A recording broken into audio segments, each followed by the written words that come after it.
Every mother tries to protect her baby in every possible way. What if we can protect the baby even before the baby is born, that is during the pregnancy? This is by the way of vaccination during pregnancy. So in this video, we'll talk about the different vaccinations you can offer to a pregnant lady so that she can protect her child from many communicable diseases. There are different kinds of vaccines, but why do we need them? And how do they help?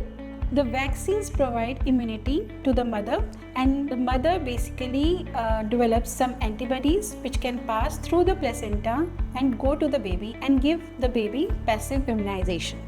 This passive immunization helps the baby till the baby gets its own vaccination at different time intervals after birth.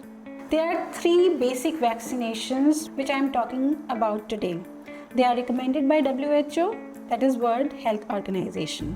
तो इसमें से सबसे पहली vaccination जिसके बारे में मैं बात करूंगी, that is the flu vaccination. Now why should it be given? It does not prevent all the flus, but it gives protection against the severe forms of flu.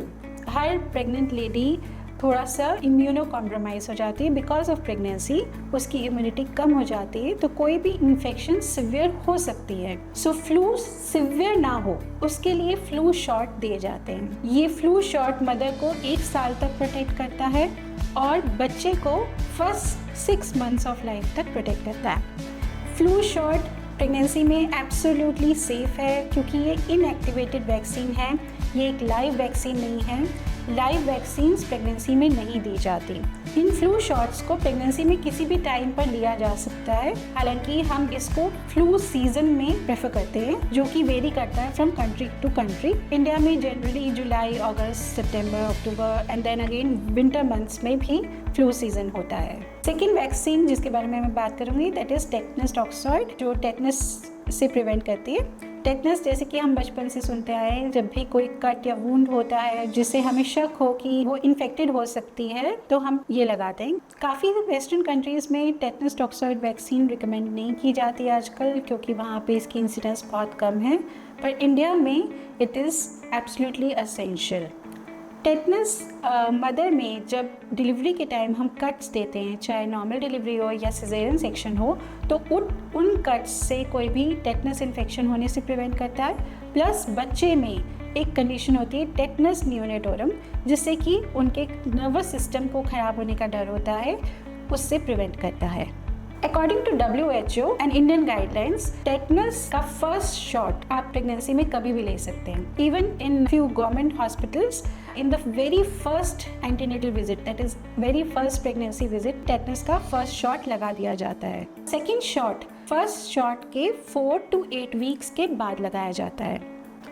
But there is a big but for the second shot these days, because WHO now recommends that the second shot of tetanus should be replaced by another very important vaccine, that is Tdap. Tdap is a combination of tetanus, diphtheria and pertussis. Pertussis यानी कि काली खांसी या whooping cough. So Tdap vaccine के proper timings होते हैं. ये pregnancy में कभी भी नहीं देनी चाहिए. It should be given only after 27 weeks of pregnancy up to 36 weeks of pregnancy. So what not to take in pregnancy? All the vaccines which are basically live attenuated or live vaccines should not be taken in pregnancy. For example, rubella or chickenpox vaccines should not be taken in pregnancy. So if your doctor recommends these vaccines, please do not hesitate to take them because they are one of the best gift that you can give to your baby even before the baby is born. If you have any confusions, you can ask me or visit me in my clinic, that is Generations Clinic.